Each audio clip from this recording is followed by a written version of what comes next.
For some people, the most difficult part of evangelism is initiating the conversation, just simply to establish a study. I remember Ron Vick said once before that setting up a study is totally different than just going to have the study. And that's true. Rob Whitaker will deal with so many things about the process of initiating conversation and asking people if they just want to join you in a participation of the study of the good news with you. And we'll get more comfortable with that. So our class tonight will address a lot of matters that will help you feel more comfortable in the actual moment, whatever role you feel of having a friend, a relative, a neighbor being taken through a study. Your role in this, if you see yourself being even possibly able to conduct and lead the study, great. Otherwise, you could be, what we'll talk about at the end, a silent partner, and both will prove vital. Both are vital to the work. I can't tell you how many times that I've simply silently assisted with a study long before I flew solo, and it's okay. I used to wonder, where do I start?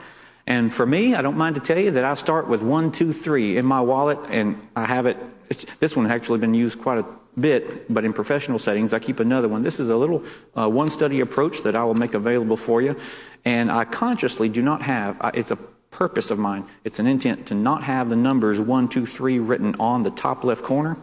But before I use this one next time, I will consciously write 1, 2, 3 because it helps me to remember all that these first 3 ground rule points are all about. And they're expressed in different ways to different people in different times, but this will help you.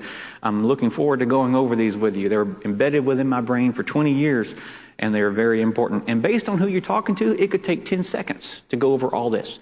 It could take 10 minutes to clearly state and to kindly establish these ground rules. And on the screen, you see the ground rules for personal study. If you do this right, if it's done correctly, you will save yourself a lot of strife and you will do a lot of good. Even if, now I want to stress this, even if the other person doesn't sign their full name to this idea, even if they later oppose or resist what you establish here, for this study, they will at least know where you're coming from. It's a huge blessing for the study. It will be a huge blessing for the dialogue, and it's just tremendously helpful to establish first thing. You don't want to do it retrospect. You want to do it first up. And we're passionate about the gospel. We want people to receive it, but we know that's not always going to be the case, at least in the moment. We might be watering and planting at that time, but maybe cultivating the soil at least. But we cannot take people's rejection of the gospel personal. We have to stand strong, be confident, be humble. And so let the other person, who you hope becomes a sibling in Christ, know all this up front. That you are, and here's some key lines to make note of, that you are wanting to share with them what you believe, obviously what you are convinced of, is what they need to know for their soul to experience salvation from the God who sacrificed much because of that, his love for us, and to forgive us of the sin that we've partaken of. You see what I've done just then? We've established the authority regarding their soul's salvation is the gospel, only by the grace of God. By the phrases that you say, hopefully not to confuse people, but give them just enough to explain, but also just enough to wonder, how does this fit within the scheme of the study? Let people know those key phrases that establish more than you might know. And point 1 is simply this: the Bible is the standard. The Bible is the standard. You've got to establish that you believe that, regardless of whether they believe it or not. Because a lot of people don't come to the Bible with the same approach that they used to. They at least need to see that you really believe that this book is not filled with suggestions. This is the authoritative standard in all religious matters. I say that almost every Sunday. And sometimes people don't realize the significance of that until they start studying and realize, whoa, he really means it. And whoa, it's not him. It's really what he believes, God's word. That needs to be clear whether they accept it in that moment or not. But a little subpoint is the New Testament is the final revelation. You might want to just add that as a statement later. If the Bible is a standard, you also want them to know, yeah, something like the Old Testament was given to people before Christ came, but once Christ came and then quickly explained, he fulfilled all the old law and we need to follow his will. That's simply overstated, or it's what do we call it? It's an understatement, but it's simple It doesn't bog them down with details that they may or may not be familiar with. You can tell in the moment how familiar they are with those terms, but it at least explains where you're going with this. And then even if you have a physical Bible, hold it up so that they can see this represents the covenant we're in. But in all of this, point one, the Bible is the standard. Having said that, there are two words I want you to write down for personal comments. Word one, preparation. Word two, perspective. Establishing point one or ground rule one in a study has these two dynamics. Dynamic one, preparation.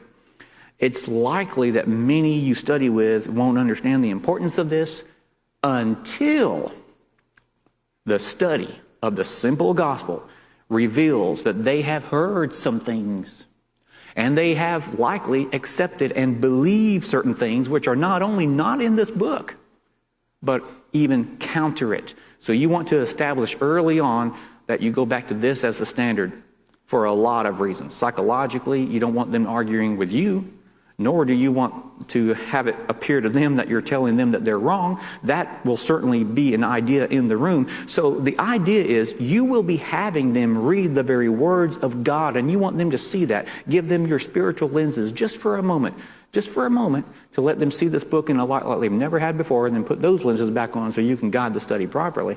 But let them see that there's more importance to this book than maybe they've ever seen or heard before. And then the study can continue and let that build. They will be hearing words that tell them the true state of their soul's salvation, or lost state as the case might be, and they need preparation for that. They need preparation for that experience. So before the first verse is read, let them see the Bible through your eyes in that moment and for what it is. And they need to see the book as the very message of the holy and the loving God. Those are two key words, holy and loving God himself. And they need to know that what he has done is for saving their souls, to be spared from the just wrath. Those are key words, from the just wrath against the sin, not them, but against the sin that we have partaken of. So those are just key little phrases that if you know them well and study them hard, they'll just naturally come out. It's given them just enough of a preview that the study that you'll be provided with will explain in time. But it lets them know up front so many things. There's a standard, you love them, you believe in this, and everyone's open to see what this has to say. It takes a lot of the heat off of you. So here's a key point under number one. Again, there's a lot to this. This first ground rule must be lathered in love, just covered in it. They will feel much tension and they will feel much easiness as they read certain verses, and you don't want that uneasiness viciously directed towards you. You're the good guy here, right? You're telling them what they need to know to be saved. So it's easier for all parties involved to just start with the reminder that we are about to hear the words of God, who tells us the measures of sacrifice he went to, that we can be forgiven and be in a relationship with him eternally. Those are two key words. People love the idea of being forgiven and in a relationship. Isn't that what it's about? So I tend, in my own study with people, stressing those words. Forgiveness, relationship. They are about to hear some hard truths. If they know the destination, they can travel through that tough road a little bit more easily. And it helps when they know that you, the spokesman for God's word, loves them very much, showing the love of the Savior. So I mentioned that the other key word is perspective, and I'll just briefly mention two key points here. Views of fallible men don't motivate any change in my life. And did you know that that's how most people view this book right here? Just a collection of random people's thoughts. Reminding them that it's the inspiration of God, the standard. Did you know that the commands of God actually motivates change in my whole life? And that's where you want them to be and to arrive. So ground rule one helps prepare the heart, focus the eyes on what's coming. And all of this is in my mind when I see the little number one. And I hope you get familiar with those points and watch the video again and again and again. Ask for my notes. That's fine. Just those key points to emphasize. Maybe the phrases. It could take 10 seconds. It could take 10 minutes. But emphasize the Bible is the standard for all good reasons. Questions? Comments? Okay. Good. Number two, A ground rule 2, agree that feelings can be deceiving. Oh boy, can they ever. A couple examples, and keep it biblical. Try as best as possible, unless you make a parabolic statement to something that you know is in their life. Try to keep it biblical.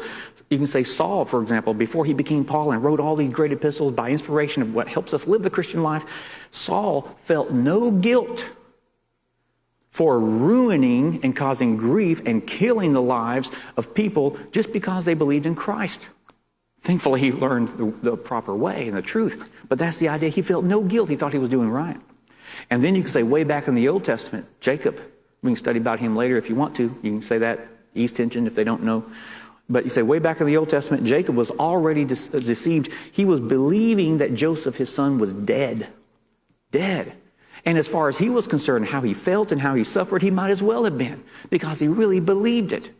But in Saul's case, he thought he was right. In Jacob's case, he didn't know the truth. And in both cases, they just misunderstood and were deceived, right? So it's very important to stress they did not know the truth. Here's a ground rule, and it may be easier for you to state this as a question than a statement.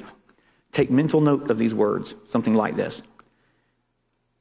People have strong feelings over some points that we are about to study. And I bet, you can relate to this too, where have you ever been in a situation where someone is in a state of mind and what they're feeling, it just makes them not want to hear what you have to say. They don't want to hear another point of view. They don't even want to hear what they need to know. They're just like, I don't want to hear it. I don't want to hear it. I don't want to hear it. And they'll laugh a little bit and nod and say, yeah, I've been there before. Get them to relate to that. But what you're doing is, it's a positive setup. It's letting them know, I hope you don't act that way. If they do, it preemptively avoids them from doing that and feeling the right to it. It feels guilty if they do. So what you're establishing is feelings can be deceiving. And then you can just say, sometimes something like this, but I wouldn't encourage you to say that, of what I said before. But this is the goal. You want their heart to be open, so you can say something like this. Our discussion may teach us both some things that we don't yet know. But will you also agree that what we feel about something, we could be mistaken?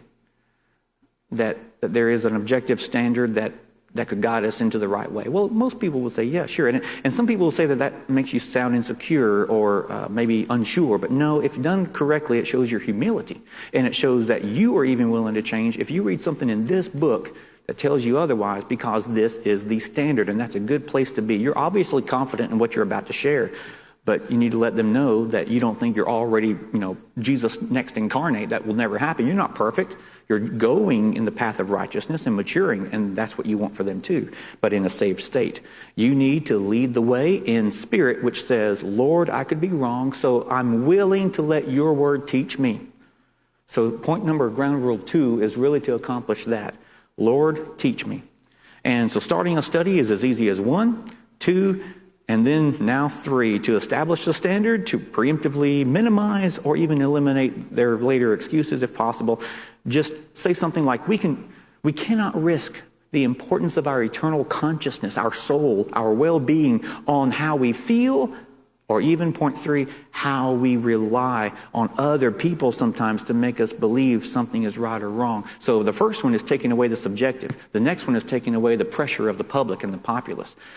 Simply put, you can ask them, do you believe that there are times that the majority prove to be wrong? And yeah, duh. But this is just a window. This is not an open door. Don't open the door. Don't walk through that door. Just show them what's outside through a little window to show them this is a reality. It's there, and keep all examples biblical as much as possible.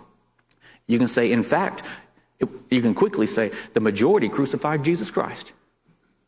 And he was the only sinless person on earth, right? They were entirely wrong. They did it, and then you can preach a little bit. They did it because his light and purity exposed the evil in their hearts. But God knew that his sacrifice could save us. Always show God's sovereignty and will and purpose in anything like that mentioned so that they are on board. And in just those thoughts, what have we done? We have safely seated the person in a vehicle as a tourist, which will traverse along on a journey that we can say we believe in these. And these are the paraphrases of the points. 1, 2, 3. Bible only, feelings tricky, people mistaken. Those are principles of life right there. Bible only, feelings tricky, people mistaken. And to make it easier for me, like I used to do for studying stuff for college exams, the more I condense, the more I refine, the better I understand. And I like this paraphrase even more, but it's a little weak, but I still like it better. Bible, good. Feelings, bad. Majority, wrong. Now, if you know that in your life, you're good to go. But if you impress that upon other people in the context of a study, it breaks down a lot of barriers and lets them one-on-one experience what the text has to say. And again, they may not know the significance of this until they catch themselves saying things like these statements. I've always felt like, wait, what? You've always felt. Okay. My parents always taught me that, okay, the church I grew up in said, who taught it? You will constantly have to refer back to 1, 2, and 3 in the course of conversation, and you can do so politely. But here's a key side note. In my personal work, they say that 90% of ministry is reactive, 10% is proactive. And in that proactive time, you're probably writing up a class or a sermon. The odds are a little bit better here, the percentages, but that's another story. Most of my time, most of my studies, sad to say in some respects, but they're set up for me by others for people they know who, sad to say, are not interested in having a Bible study. Now, what do I mean? Here's a thought on this. I want to specify 2 key points briefly. If I'm meeting with someone who knows my purpose is to guide them through a study, mentioning points 1, 2, and 3 just lets them know that's what I'm going to do, whether you like it or not. But that's what I'm going to do. And usually those people, you can tell if they need the brief version or not, 10 minutes. If they need the long version, no longer than an hour. But even if their spirit is not on board, I still set those ground rules. 1, 2, 3 impresses upon them, I'm not here to have a Bible discussion. This is a huge pet peeve point for me. So I'm going to try to stick to my notes like I said I would. It's important for me. I am here to have a Bible study. And there's a big difference. I will present the gospel in a manner that they perceive to be a discussion so that they have open ears. It's a psychological trick, but it is a technique that has hopefully good intentions. Discussions can start anywhere and go nowhere, but a Bible study has a clear intention or destination in mind. So do your best to prevent any said statement or question from turning a study into a meandering discussion. Having said that, you do have a balancing act. When you establish these ground rules for a study, you have another challenge of keeping communication lines open and on topic. That's a tough balance, but it can be done easily. These ground rules are to stabilize the study, but never minimize the benefits of conversation. Jesus connected with the souls of people, and we need to be like him. And if you want people to listen to your presentation of the gospel, you need to listen to them. And this is where it gets good. Gospel study is and should be a deeply personal experience for both. And this means we need to develop the skills of being a good listener. I'm excited about what I'm about to share with you, and I've loved listening to it myself. Principles for being a good listener. And a lot of it comes down to common sense courtesies. But if those common sense courtesies are not taught, they're no longer common anymore. We need to let people know that we genuinely care if we want to influence them. So how do we influence them? I'm hoping that my next clip plays loud enough. A clip by Stephen Covey in his book, of course, 7 Habits of Highly Effective People. And I encourage you to buy the whole book and listen to the entire chapter. He will use some terms that I hope are clear within the context. But this is so good. It's a 4-minute, 16-second clip. And it's well worth every second. So take mental notes as we begin, knowing that we will cover these 6 points. And it's vital in a Bible study for sure, and really just any area of life. Character and communication. That's good enough. That's good. Right now, you're listening to a book that I have written. Reading and writing are both forms of communication. So are speaking and listening. In fact, those are the 4 basic types of communication. And think of all of the hours you spend doing at least one of those 4 things. The ability to do them well is absolutely critical to your effectiveness. Communication, without any question, is the most important skill in life. We spend most of our waking hours communicating. But consider this. You've spent years learning how to read and write.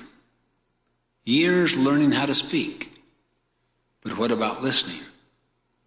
What training or education have you had that enables you to listen so that you really, deeply understand another person from within that person's frame of reference? That's the key. Think about it. Comparatively few people have had any training in listening at all. And for the most part, their training has been in the personality ethic of technique, truncated from the character base and the relationship base, absolutely vital to authentic understanding of another person. If you want to interact effectively with me, to influence me, your spouse, your child, your neighbor, your boss, your coworker, your friend, you first need to understand me. And you can't do that with technique alone. If I sense you're using some technique, I sense duplicity, manipulation. I wonder why you're doing it, what your motives are, and I don't feel safe enough to open myself up to you. The real key to your influence with me is your example, your actual conduct. Your example flows naturally out of your character, or the kind of person you truly are, not what others say you are or what you want me to think you are. It is evident in how I actually experience you. Your character is constantly radiating, communicating. From it, in the long run, I come to instinctively trust or distrust you and your efforts with me. If your life runs hot and cold, if you're both caustic and kind, and above all, if your private performance doesn't square with your public performance, it's very hard for me to open up with you. Then, as much as I want and even need to receive your love and influence, I don't feel safe enough to expose my opinions and my experiences and my tender feelings. Who knows what will happen? But I'll tell you this, unless I open up with you, unless you understand me and I feel understood, and that my unique situation and feelings are also understood, you won't know how to advise or counsel me. Like prescribing glasses for eyes you haven't diagnosed. What you say may sound good and fine, but it won't pertain to me. You may say that you care about and appreciate me. I desperately want to believe that. But how can you appreciate me when you don't even understand me? You can only appreciate what you understand. All I have are your words. I can't trust words. I'm too angry and defensive, perhaps too guilty and afraid to be influenced, even though inside I know I need what you could tell me. Unless you're influenced by my uniqueness, I'm not going to be influenced by your advice. So if you want to be really effective in the habit of interpersonal communication, you cannot do it with technique alone. You have to build the skills of empathic listening on a base of character that inspires openness and trust. And you have to build the emotional bank accounts that create a commerce between hearts. And it's that emotional bank account that we feel because we are genuinely expressing our care for the other person, and it's obvious by our character. And that is applicable in so many areas of life. I just love those clips, love the whole book. But point number one under this principle of being a good listener is ask questions for clarification. In a study, you will have to do this. It's very important. Whether you understood what the person just said or not, sometimes people speak words that they didn't even hear. I mean, they're thinking up here and then the words come out over here, and bringing those words to the table in a different way puts the words back in their mind to recycle, and it turns what they say into something solid and substantial that you can use in the study, and it helps them see that you're truly not telling them that they didn't communicate well, but in the process of repeating to say, I want to make sure I see the view you've just told me. Are you saying that? And then repeat the words, and then sometimes they'll say, no, that's not what I said. Thankfully, I meant this. Or, yes, that's what I meant. Great. Based on the moment, you could simply say, thank you for helping me see this. Or no, I want to know. I want you to know that many people that I've talked to also have developed that view. Thank you for expressing it. I'm thankful that we have the opportunity right now to look at some things that maybe they haven't been exposed to yet. So what did you just do? You've acknowledged, you've kept the door open for learning, and you didn't make them feel like they should close the door and never tell you anything again. But you can't do step one unless you do step two, which is don't formulate your response while the speaker is still talking. We do this all the time, and it's not actually good. It's natural, though, to think thoughts while listening, and it's even possible to queue up thoughts for possible use, but they may not be the most prudent thing based on the last thing a person says. And if you don't stay focused, you are welcoming danger in a study, because you might either miss something very important or misunderstand something entirely. And you don't want to increase the odds of a person thinking and then later saying, that's not what I meant. They must not have been listening. You want to avoid that for sure. Oh, please avoid that. So don't assume that someone won't say something you don't need to hear. Did I say all the don'ts correctly? Don't assume that they won't say something you need to hear. You get the point. I have to reword that one entirely. But point 3, avoid premature assumptions about what the speaker is going to say. And if we do this, that's probably why we don't practice step 2 so much, is because we also don't want to understand what they have to say anyway. We want to be understood. That's a problem. Keep your ears open. And this is a purple highlight point in my notes. Remember, a gospel study is about guiding the person to Christ from where they are. From where they are. Giving your personal testimony is good for letting them know you're convinced and convicted and determined. That's good for showing your own determination and belief. Absolutely, there's a place for that. But this isn't about your story entirely. It is about helping them. Let the experience of the study and everything that they say and everything that maybe that they've gone through, that they share in that time with you, let all that happens in that moment unveil what beliefs must be addressed to then dictate the direction it goes.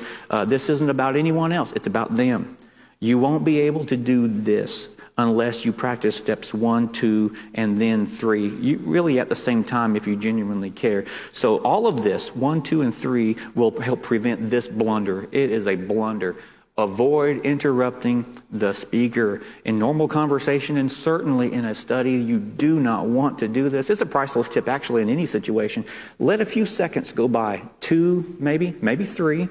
And I know it feels awkward, but let those few seconds go by of absolute silence between the last person's statement and your reply. This will bless the whole experience. And I mean, no matter what is said, let your conduct keep the environment Christ-like. Let that pause occur, be natural, at least in appearance, calm about that, because it lets them know you're thinking about what they just said. And it gives you time to make sure you don't say something incorrect so quickly. You certainly don't want them to say, hold on, I wasn't finished yet. That is very difficult to recover from in a Bible study. If you allow them their time, you will have your time. Bonus note, one reason that we interrupt ignorantly so is that we're not conditioned to listen for understanding. We may assume that we already do. I know what you were going to say. In the process, we are robbing ourselves of the opportunity to connect. And since you certainly want to connect, you have to let them know you understand. And to understand, you have to listen and be patient enough to let them say it. So additionally, we cannot understand another's view if we only listen to relate to or impose our own experience onto theirs. And this leads into point 5 that was so deeply said. So many people, in their efforts to try to connect or understand, what they're actually doing is relating. They're putting their own autobiographies, scripts onto someone else's experience, and they're just trying to relate instead of understand. Big difference. And so point 5, minimize the filtering effect of your prejudices. Whatever has conditioned you to think a certain way, sometimes in studying, in context of Bible study, some comments people will make will shock you, and they will say things that actually may be factually way off base or even smack dab on target because they're reading the Bible for the first time and they're not prejudiced by the conditions of our teaching. Sometimes I've left with people and they say, why didn't you correct them on this point, this point, this point, this point, this point? I said, well, they're not ready for this and this, and over here they're actually right, and we're the ones who've been taught incorrect all the time, and it blows people. I said, they're not ready for this. This is about the gospel study here. We can deal with some of the details later. So yes, you're teaching them the gospel, but they could also be saying some things that help you understand things better too. They need to see that. The word does not change, but our understanding of it can mature. That's in the Bible context. Now, generally speaking, this helps in all of our relationships. It's a habit for people when listening to another person to make it about themselves, and that's natural. But if you notice the other person who keeps asking you about your experiences, they know something that we all need to learn. It's not about them. And in conversation, it's not about us. It's about them. Reworded for potency's sake, let's not confuse how we relate to someone's experience as being the same as our understanding of that person's experience. If we practice listening, empathic listening, to understand, we can gain a new experience. And that new experience is an understanding of how another person has experienced an experience. Now, that was fun to write, and it was even more fun to say. But I think the message is clear. I think that when we're talking with someone else, we need to best guide them through a study by understanding how they are looking at it. Otherwise, we're just talking solo and they're not on board with us. It's very important to connect. And I'll share point 6, and thankfully we have enough time. We can do this. Point 6, you can better appreciate the wisdom in this additional short clip when you see this point. Listen and look for ideas and feelings behind the words. Again, people will say things, all kinds of things. And what they're really intending may not be from the words that you're seeing. Just a small percentage of communication is what you actually say, but everything else is body language, how you say it, the tone and influx, and all of that. So this is yes, I'm taking a risk here on this, but this is a great 5-minute plus clip on the principle of seek first to understand and then to be understood. This will help us in every aspect, but it certainly has to be in our own soul as we study with someone else. And he ends this by saying emotional bank account. Listen to that again. You're wanting to build up that deposit of bank account with them so that the harder truths that they hear are more easily accepted. Empathic listening. Seek first to understand involves a very deep shift in paradigm. Right on time. We typically seek first to be understood. Most people do not listen with the intent to understand. They listen with the intent to reply. They're either speaking or preparing to speak. They're filtering everything through their own paradigms, reading their autobiography into other people's lives. Oh, I know exactly how you feel. I went through the very same thing. Let me tell you about my experience. They're constantly projecting their own home movies onto other people's behavior. They prescribe their own pair of glasses for everyone with whom they interact. If they have a problem with someone, a son, a daughter, a spouse, an employee, their attitude is, that person just doesn't understand. A father once told me, I can't understand my kid. He just won't listen to me at all. Let me restate what you just said, I replied. You don't understand your son because he won't listen to you. That's right, he replied. Let me try again, I said. You don't understand your son because he won't listen to you. That's what I said, he impatiently replied. I thought that to understand another person you needed to listen to him, I suggested. Oh, he said. There was a long pause. Oh, he said again as the light began to dawn. Oh, yeah, but I do understand him. I know what he's going through.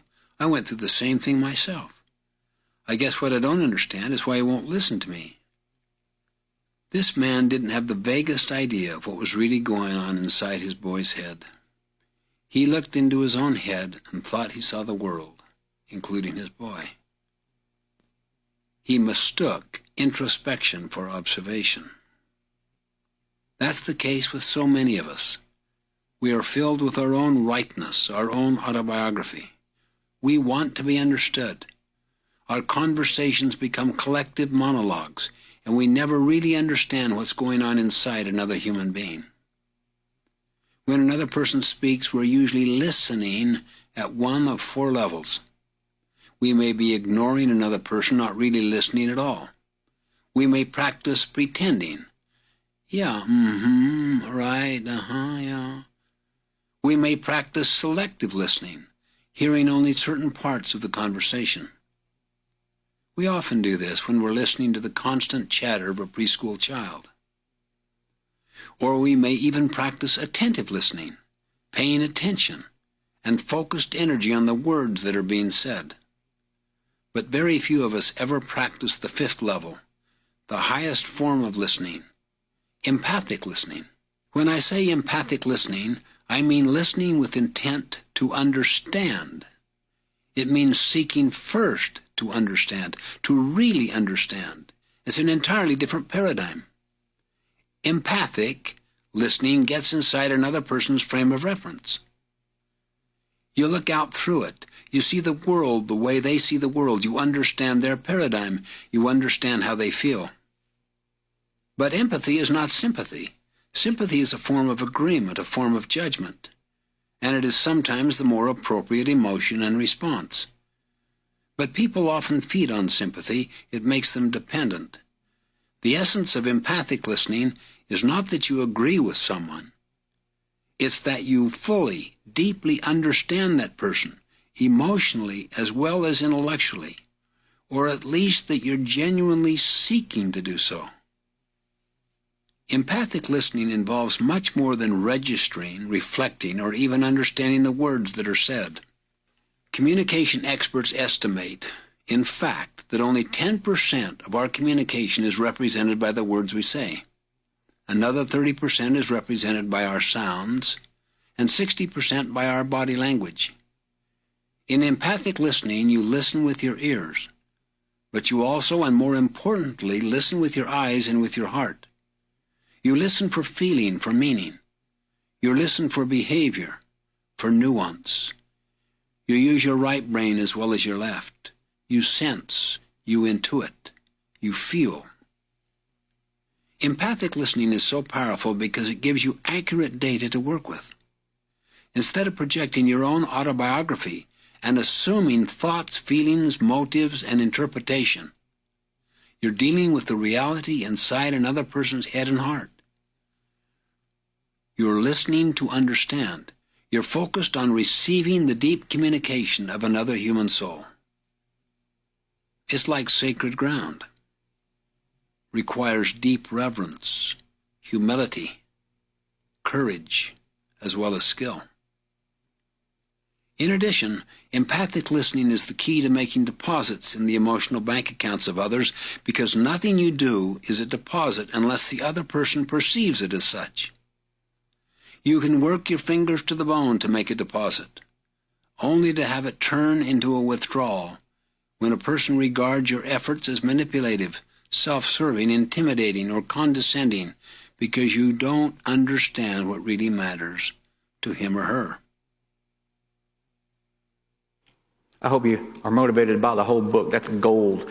I am looking at this list, and if you listen carefully, there's one theme that it just stood out to me. I said, did he just say that or imply that empathic listening, as he defined it, meets the other person's greatest psychological need to be understood?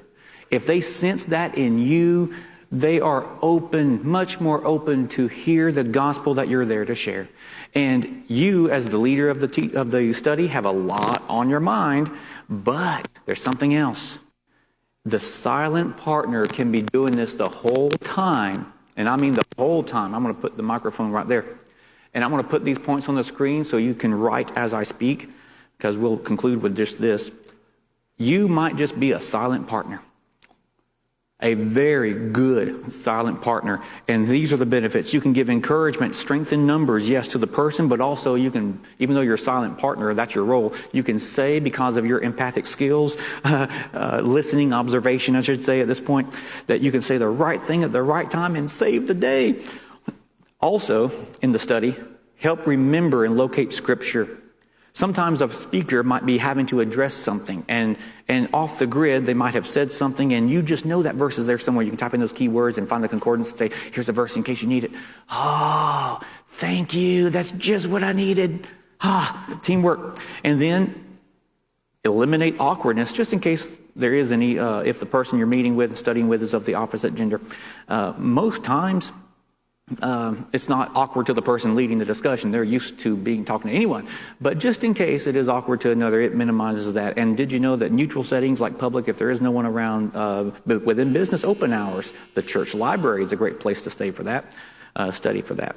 Reinforce the lesson with an occasional comment. Sometimes just the right statement makes all the difference, and you can keep the momentum going. And you might entertain small children in another room. The environment needs to be conducive for concentration. And if you're having to entertain small children in another room so that the study can take place, you are serving the Lord. I guarantee you that. Well, this has been a great study for me. I hope it has been for you. Some things that I thoroughly enjoy, I find it interesting when others don't. But if you didn't, I don't want to hear it. by the opposite of what I just had to say. But it's obvious what I love to do. It's for your benefit and ours, and ultimately for the people who we will be meeting this year for the Lord's cause. And I do hope it was a benefit.